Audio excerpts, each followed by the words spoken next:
Best varicose wines చికిత్సనే పొందండి. నొప్పి లేని చికిత్స కోసం సంప్రదించండి ఎబీస్ హాస్పిటల్. నమస్తే రమగారు. నమస్తే జయ.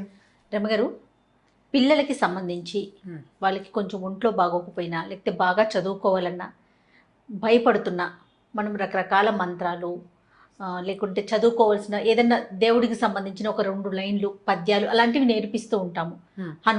హనుమాన్ చాలీసా చదువుకోండి అనో భయపడుతుంటే అట్లా చెప్తాం. బాగా చదువుకోవాలంటే దానికి సంబంధించిన విధి విధానం ఉంటుంది.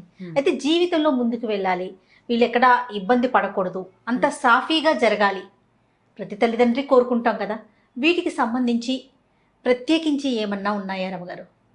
అంటే ఇప్పుడు మామూలుగా మంత్రాలు అనుష్ఠానాలు అందరూ చేయలేరు కదా జయ. ఫలానా మంత్రం, ఆ మంత్రం చెప్పడం నాకే తెలీదు. మంత్రాలు అనగానే వాటికి ఒక విధి విధానం ఒక రకంగా పాటించాలి, ఒక నియమం, తర్వాత ఏమో గురువు దగ్గర నుంచి ఉపదేశం చాలా ఉంటాయి. అవన్నీ చేయలేకపోతాం. మనం తేలిగా ఏం చేస్తాం, శుక్లాంబరతనం నేర్పిస్తాం, ఇక ఆంజనేయ స్వామి మనోజవం నేర్పిస్తాం, దండకం నేర్పిస్తాం, వినాయకుడికి ఏవో 4 పద్యాలు నేర్పిస్తాం. అయితే తల్లులు చేసేందుకు ఒక మంచి ప్రక్రియ ఒకటి ఉంది జయ. మా ఇంట్లో చాలా కాలంగా చేస్తున్నారు మా అక్కయ్యలంతా, ఎంతకాలం నుంచో తెలుసు నాకు. ఇది ఒక ప్రత్యేకమైన విధానం. మామూలుగా సాధారణంగా మనకి ఎట్లా చెప్పుకుంటాం, రామాయణం ఆది కావ్యం. అవునండి. వాల్మీకి ఆది కవి. మానవ జీవితానికి వరవడి సీతారాములే. రాముడే మనకి అత్యద్భుతమైన, అంటే అనుసరించదగిన మానవుడు రాముడు. ఆయన తాలూకు ప్రతి విషయము మనం ఆచరణీయమే. అది మనకి ఆయన అన్నయ్యగా చాలా అద్భుతమైన వాడు, కుమారుడుగా చాలా అద్భుతమైన వాడు, భర్తగా పరమాద్భుతమైన వాడు, రాజుగా ఇప్పటికీ మనకి రామరాజ్యమే కావాలని కోరుకుంటాం.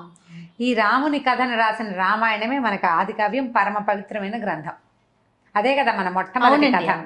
అయితే ఈ రామాయణంలోంచి కొన్ని శ్లోకాలని మనం చదువుకోవచ్చు. దీనికి గురూపదేశం అక్కర్లేదు, పెద్దగా నియమాలు ఏం లేవు. రోజువారీ దేవుడికి పెట్టుకుని ఏదో చదువుకుంటారు కదా, దేవుడికి చదువుకునే విధానం ఇంచుమించు చాలా ఇళ్లలో ఉంటుంది. పెద్దవాళ్ళ మా ఇళ్లలో లేదండి అంటారు, మా ఇంట్లో లేదండి. లేకపోయినా కూడా ఈ రోజుల్లో ఏం చేస్తారు, ఇలా 4 మంచి చాగంటి వారివని, తర్వాత సామవేదం వారివని ప్రవచనాలు విని దీపం పెట్టుకోవాలని, దేవుడికంటూ ప్రత్యేకంగా ఒక గూడు పెట్టాలని, సాయంకాలం అయ్యేసరికి కాస్త ధూపం వేయాలని అందరూ నేర్చుకుంటున్నారు. రెండోది ఏంటంటే, మనం ఉన్న ప్రస్తుత పరిస్థితుల్లో బలవత్తరమైన దైవ సహాయం కావాలని ప్రతి వాళ్ళు కోరుకుంటారు. అది నేను పెద్దగా నమ్మను అని బయటికి చెప్పినా నమ్మకం అనేది లోపల భాగాల్లో ఉండేది, లోపల ఉంటుంది. అది ఎవరికి చెప్పక్కర్లేదు కూడా. అవును, నేను ఫలానా చేస్తే, నేను మా ఇంట్లో దీపం పెట్టుకుంటాను, నేను రోజు దీపం పెడతాను అని ఎవరికైనా ఎందుకు చెప్పాలి? నేను అన్నం తింటాను అని చెప్పం కదా మనం. సహజంగా జరిగేది. దీపం పెట్టుకోవటము, దండం పెట్టుకోవటము కూడా అత్యంత సహజమైనవి. దండం పెట్టుకోవడం సహజం, దీపం పెట్టుకోవడం కూడా అలాగే మరీ సహజం.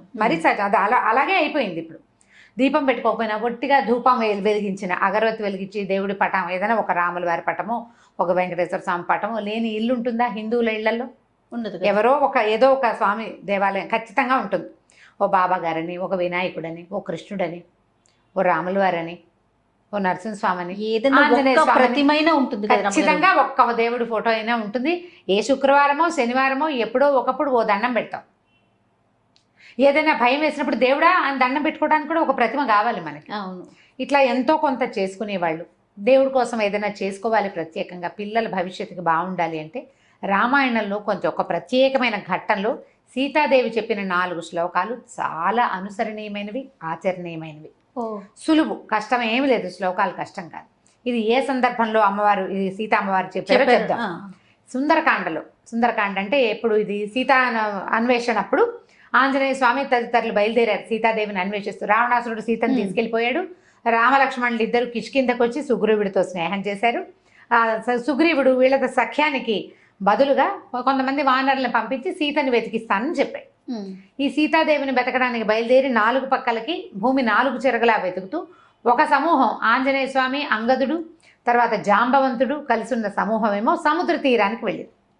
అక్కడ వాళ్ళకి సంపాతి అనే ఒక గద్ద వల్ల, జటాయువు యొక్క అన్నయ్య ఆయన వల్ల సముద్ర లోపల ఉన్నటువంటి లంకలో ఒక స్త్రీని ఈయన తీసుకెళ్ళాడని తెలుసుకున్నారు. అక్కడి నుంచి ఏం చేశాడు ఆంజనేయ స్వామి, మిగిలిన వాళ్ళంతా మేము ఇది దూకగలము, దాటగలము అని ఒక్కొక్కళ్ళు చెప్తున్నారు. మేము ఇంత దూరం వెళ్ళగలం, సముద్రాన్ని దాటగలం ఒక గంతులో అంటే. ఆంజనేయ స్వామి నిశ్శబ్దంగా కూర్చుంటే ఈయన జాంబవంతుడు ఏం చెప్పాడంటే, మనందరికంటే కూడా ఎక్కువ శక్తిశాలి ఆంజనేయుడు, నువ్వు వెళ్ళగలవు అని ఈయనకి ఈ కిష్కింధ కాండలోనే ఇదంతా ఉంటుంది. సుందరకాండ స్టార్టింగ్ ఏంటంటే ఆంజనేయ స్వామి తన శక్తిని జ్ఞాపకం చేసుకుని ఇక్కడి నుంచి ఎగిరి లంకానగర ప్రవేశం చేయటం. పూర్తిగా ఆంజనేయ స్వామి యొక్క తెలివితేటలు, ఆయన గొప్ప, ఆయన శక్తియుక్తులు, ఆయన యొక్క ఎంత ప్రభావాతిశయాలు కలిగిన వాడు, అవన్నీ కూడా మనకు సుందరకాండలో కనపడతాయి. ఈయన అక్కడికి వెళ్ళాడు, సముద్ర లంఘనం చేశాడు, లంకిణిని పడగొట్టాడు, అశోకవనంలో సీతాదేవిని చూసి ఇప్పుడు రాజును చూడాలి, ఈ లంకకి రాజు ఎవడో అతన్ని కలుసుకోవడం కోసం అశోకవనాన్ని ధ్వంసం చేసేసాడు. వాళ్ళు పట్టుకున్నారు, వచ్చిన వాళ్ళని కొంతమందిని సంహరించేశాడు. అక్షకుమారిని సంహరించి బ్రహ్మాస్త్రానికి కట్టుబడి, అది కూడా కేవలం బ్రహ్మయందు గౌరవం వల్ల, అంతేగాని బ్రహ్మాస్త్రాన్ని కూడా ఆయన కట్టుబడ్డు. ఆయన ప్రధాన లక్ష్యం ఏంటి? రాజును చూడాలి. బ్రహ్మాస్త్రానికి తల ఒగ్గి వెళ్ళాడు. వెళ్ళిన తర్వాత ఇది చెప్పాడు, మీ సీతాదేవిని మాకు ఇచ్చేసేయి అని. రావణాసురుడు ఒప్పుకోవాలి, చంపేయమన్నాడు. అయితే దూతోన వచ్చా అని చెప్పాడు విభీషణ్. దూతను చంపకూడదు అంటే నిజం, చంపకూడదు. అయితే ఇది వచ్చిన దూత మానవుడు కాదు, వానరం. వానరానికి ప్రధానమైనది ఏమిటి? తోక. ఆ వాలానికి నిప్పంటించండి, దీని రోగం కుదురుతుందన్నాడు ఆయన. ఈ వచ్చిన ఆంజనేయుణ్ణి ఒకడు సముద్రం మొత్తాన్ని లంఘించి 100 యోజనాలు దాటగలిగిన వానరం సామాన్యమైనది కాదన్న ఇంగితం పడలేదు రావణాసురుడు. వ్యామోహం అలాంటిది. వ్యామోహం, తన శక్తి మీద ఆయనకున్న అపారమైన విశ్వాసం, నమ్మకం, దాంతో తోకకి నిప్పంటించారు. ఈయన ఏం చేశాడు? తన తోకకి నిప్పంటితే ఊరుకోకుండా లంకకి నిప్పంటించాడు. ఎప్పుడైతే ఈ వచ్చిన కోతికి, అశోకనవనాన్ని పాడు చేసిన కోతికి తోకకి నిప్పంటించారని తెలిసిందో సీతాదేవి వెంటనే అగ్నిదేవుణ్ణి ప్రార్థించింది. ఇది ఎక్కడుందంటే సుందరకాండలో 53వ సర్గలో ఉంది. 28, 29, 30, 31 4 శ్లోకాలు. ఈవిడ ప్రార్థించింది అగ్నిదేవుణ్ణి. ఇది పిల్లలకి ఎట్లా కనెక్ట్ చేస్తారు అంటారు ప్రశ్న. ఇప్పుడు ఆవిడ అగ్నిదేవుడిని ఏమని ప్రార్థించిందంటే, ఆంజనేయుడు పట్ల చల్లగా ఉండు అని.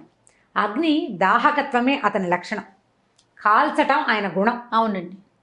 ఒక వానరము తోక, దాని నిండా వెంట్రుకలుంటాయి, వీళ్ళేమో నూనెలో ముంచిన బట్టలను చుట్టారు, కాల్చకుండా ఉంటుందా? ఉండదు. అంత ప్రచండంగా కాల్చవలసిన అగ్నిని నా యొక్క పాతివ్రత్యం వల్ల నేను ఎలాంటి దాన్నో, నా గొప్ప, నా భర్త, నేను, మా లక్షణాలు, నన్ను కాపాడడానికి వచ్చినవాడు, నన్ను కాపాడాలని కంకణం కట్టుకున్న సుగ్రీవుడున్నాడు, ఇదంతా నిజమైతే నువ్వు అతనికి చల్లగా ఉండాలి అని చెప్పింది. రాముడి గురించి చెప్తుంది. యద్యస్తి పతి శుశ్రూష యద్యస్తి చరితం తపః యది చాస్తి ఏకపత్నీత్వం శీతో భవ హనుమత అని. సీత కాదు, సీత మెలికస. యద్యస్తి పతి శుశ్రూష, నేను నా భర్తకి శుశ్రూష చేసి ఉంటే, యద్యస్తి చరితం తపః, నేను చేసిన తపస్సు ఏదైనా ఉంటే, యది చాస్తి ఏకపత్నీత్వం, నా భర్త ఏకపత్ని వ్రతుడైతే, సీతోభవ హనుమత, ఆంజనేయుడికి చల్లగా ఉండు అని. ఎట్లాంటిది? రాముడి క్యారెక్టర్, సీతాదేవి క్యారెక్టర్.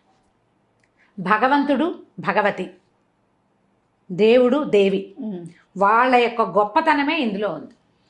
ఆవిడ అడిగింది, ఇట్లా చెప్పిందనమాట. తర్వాత ఎదికించిది అనుక్రోశస్తస్య మయ్యస్తి ధీమత ఎదివా భాగ్యశేషో మే సీతోభవ హనుమత. ఎదిగంటే నా పట్ల నా భర్తకి బాధ ఉంటే,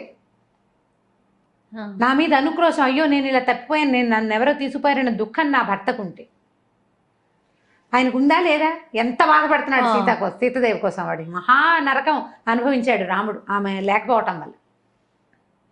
ఎదివా భాగ్యశేషం, నా గనక కొంచెమైనా అదృష్టం ఉంటే ఇతనికి చల్లగా అవ్వాలి నువ్వు. బా, ఆవిడ అదృష్టం ఏమిటి? ఆంజనేయ స్వామి రావడం.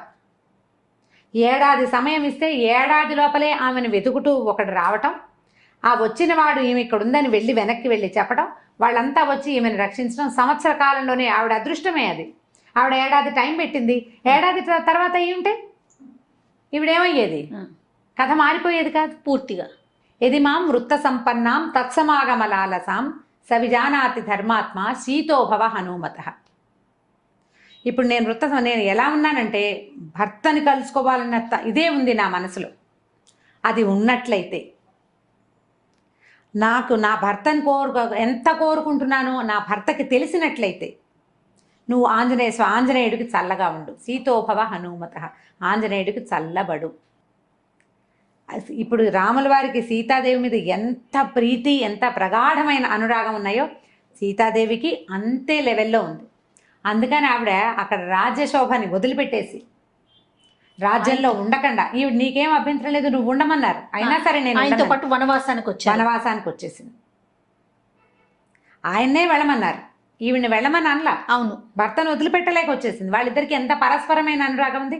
ఈ దేవీ దేవతలకు ఉన్న పరస్పరమైన అనురాగం ఒక భార్యాభర్తల మధ్య ఉన్న ప్రగాఢమైన అనురాగానికి గుర్తు అనమాట, ప్రతీక. దాని ప్రతీక అదే చెప్తుంది. తర్వాత యదిమాం తారయే దార్య సుగ్రీవ సత్యసంగర తస్మాత్ దుఃఖాంబు సంరోధాత్ శీతోభవ హనుమత. నా దుఃఖం ఆగడానికి నన్ను కాపాడాలని సత్యసంధుడైన సుగ్రీవుడు ప్రయత్నిస్తూ ఉంటే ఈ దుఃఖాన్ని అణచుకోవాలి నేను, ఈ దుఃఖం అణగాలంటే నువ్వు ఆయనకి చల్లగా ఉండాలి, ఆంజనేయుడికి. నా దుఃఖం పోవాలంటే సుగ్రీవుడు వచ్చి నన్ను రక్షించాలి. ఇప్పుడు ఇతను వెళ్ళాలి కదా, నేను రక్షించబడి అక్కడికి వెళ్తే నా దుఃఖము కష్టము నన్ను కాపాడాలని సత్యసంధుడైన సుగ్రీవుడు ప్రయత్నిస్తున్నాడు, ఇది జరగాలంటే నువ్వు చల్లబడు అని అగ్నిదేవుణ్ణి ఆజ్ఞాపించింది. ప్రార్థించినట్టు చెప్తారు. ఆవిడ ప్రార్థించింది కానీ అది ఒట్టి ప్రార్థన కాదు, ఆజ్ఞ. నేను పతివ్రతని, నువ్వు ఆగు అంటే ఆగాలి. నేను పతివ్రతనైతే, నా భర్త ఇట్లాంటి వాడైతే, మా ఇద్దరికి పరస్పరమైన అనురాగం ఉంటే, నాకు అదృష్టం ఉంటే, అంటే ఉన్నాయి ఉన్నాయి ఉన్నాయి ఉన్నాయి అని ఒప్పుకోవాలి. చెప్పకనే చెప్తున్నారు. ఇవన్నీ ఉంటే నువ్వు చల్లగా ఉండాలి అని ఆమె అగ్నిదేవుణ్ణి ప్రార్థిస్తే తోకకి చుట్టబడినటువంటి అంత అగ్ని సమూహం ఉన్నా లంకంతా కాల్చేశాడు కానీ ఆయనకి ఏమీ కాలేదు, కసుగంధ లేదు, చల్లగా ఉంది తోక. ఆయనకి మండుతున్న తోకని నీటిలో ముంచి చల్లార్చుకున్నారు కానీ బాధ ఏమీ లేదు, ఆయనకి చల్లగానే ఉంది. అగ్నిని ఆర్పారు కానీ బాధ కాదు. ఈ 4 శ్లోకాలని తల్లులు గనక చేసుకుంటే, ప్రత్యేకంగా కుమారులకని చెప్పబడింది కానీ సంతానం కోసం అమ్మాయిలు కానీ అబ్బాయిలు కానీ పిల్లల భవిష్యత్తు పట్ల, వాళ్ళు ఎక్కడికైనా వెళ్తే అక్కడ ఏదైనా ప్రమాదాలు ఎదురవుతాయన్న భయం ఉన్నా, పిల్లల తాలూకు సెటిల్మెంట్ మీద మనకి భయాలు అవి ఉండి జాతకాల్లో ఇబ్బందులు ఉన్నాయని, లేకపోతే అవకాశాలు రావట్లేదని బాధలు అవి ఉన్నా కూడా ఇది అలవాటు చేసుకోవాలి. ఇన్నిసార్లు చదవాలన్న నియమం లేదు. నియమం పెట్టుకోవడానికి ఒక చిన్న పద్ధతి ఉంది, కావాలంటే చెప్తాను అది కూడా. రోజువారీ మనం చదువుకునే స్తోత్రాల్లో ఈ 4 శ్లోకాలు చదువుకోండి. చాలా సింపుల్. 53వ సర్గలో ఉన్నాయి. తప్పకుండా 28, 29, 30, 31 డిస్క్రిప్షన్ బాక్స్లో పెడదాం ఈసారి. లాస్ట్ టైం పెట్టలేదని అందరు అడిగారు. ఈ శ్లోకాలు 4 వితౌట్ మిస్టేక్స్ పెడదాం తప్పకుండా. సో ఇవి గనక చదువుకుంటే పిల్లల భవిష్యత్తుకి భయం ఉండదు, భద్రత ఉంటుంది. భగవంతుడు వాళ్ళ వెనకాల నిలబడి కాపాడతాడు. రామాయణంలో ప్రతి అక్షరము మంత్రమేనని చెప్తారు. ప్రతి శ్లోకానికి దానికి ప్రత్యేకమైన శక్తి ఉంది. ఈ 4 శ్లోకాలకి ఉన్న శక్తి ఏంటంటే కాల్చవలసిన అగ్ని చల్లబడిపోవటం. అగ్ని చల్లబడిపోయిందంటే చూడండి, ఇప్పుడు సీతాదేవి ఆంజనేయ స్వామి కోసం కోరింది, ఒక తల్లి కుమారుడు కోసం కోరింది. అట్లా మనం గనక మన పిల్లల కోసం కోరుకుంటే ఈ పని అవుతుంది. ఒకవేళ మనకి ఏదైనా ప్రత్యేకమైన సమస్య అలా ఉందనుకోండి, 40 రోజులు పెట్టుకోండి. అది ఎట్లా చేయాలంటే ఈ పిల్లల జన్మ నక్షత్రం నాడు మొదలుపెట్టి 40 రోజుల పాటు రోజుకి ఇన్నిసార్లు అని, అది మీరు 11 సార్లు పెట్టుకోవచ్చు, 21 సార్లు పెట్టుకోవచ్చు, 40 సార్లు కూడా పెట్టుకోవచ్చు. ఈ 40 రోజులు అయిన తర్వాత ఎక్కడైనా ఒక ఆంజనేయ స్వామి దేవాలయంలో పానకం చేయించటము, ఏ వడమాల వేయించటము, ఆకుపూజ చేయించటము, అట్లా ఏదైనా చేసుకోవచ్చు. నిత్యము ఇట్లా 40 సార్లు అట్లా ఎక్కువ సార్లు చేస్తున్నారనుకోండి, ఓ చిన్న గ్లాసు బెల్ల పానకాన్ని నివేదనగా పెట్టండి ఆంజనేయ స్వామికి. చాలా ఫలితం లభిస్తుంది. వీటితో పాటుగా శ్రీరామనామాలు చదువుకోండి. ఇవి చదివాక శ్రీరామ జయరామ సీతారామ అట్లా తారక మంత్రాన్ని కనుక చదువుకుంటే ఎక్కువ సార్లు మంచి శాంతిగా ఉంటుంది, చాలా ఉపయోగపడుతుంది. ఇప్పుడు మనం ఎలా అంటే ఇలా ఏదైనా ఒక శ్లోకాన్ని ఒక స్తోత్రాన్ని సొంత విషయాల కోసం వాడుకోవచ్చా అని ప్రశ్న వస్తుంది సాధారణంగా. తప్పకుండా వాడుకోవచ్చండి. మహర్షులు మనకు అందించింది మన జీవితాలు బాగుపడటం కోసమే. ఇప్పుడు దుర్మార్గుడైన కుమారుని కాపాడాలని అలాంటి భావాలతో ఉన్నా కూడా పిల్లలకి సజావైన ప్రవర్తన. కరెక్ట్. వాడు దుర్మార్గుడు, వాడు ఏదో చెడ్డ పని చేశాడు, వాడు రక్షించబడాలి, వాడు జైలు అయిపోకూడదు, ఏదో దొరికిపోకూడదు అని భావించి మీరు చదువుకుంటున్నారు అనుకోండి, అది కూడా తల్లుల ఇంటెన్షన్ ఏంటి, నా పిల్లాడు బాగుండాలని. బాగుపడతారు పిల్లలు. దుష్ప్రవర్తన ఉన్న పిల్లల కోసం కూడా ఇది తల్లులు గనక చేస్తే వాళ్ళ ప్రవర్తనలో కూడా మార్పులు వస్తాయి, చాలా ఉపయోగపడుతుంది. మనకి పూర్వం నుంచి పెద్దవాళ్ళు చెప్తున్నదే రామాయణ అంతర్గత శ్లోకాలు ఇట్లా చాలా చోట్ల మనకు చెప్పబడతాయి. ఇది ఎక్సలెంట్గా పిల్లలకి సహాయకారిగా ఉంటుంది, తల్లులకి మనోధైర్యాన్ని ఇస్తుంది. ఆలోచించి చేసుకోండి నిదానంగా. చాలా అద్భుతమైన విషయం చెప్పారు రమ్మగారు. హ్మ్. నమస్తే. నమస్తే జయ.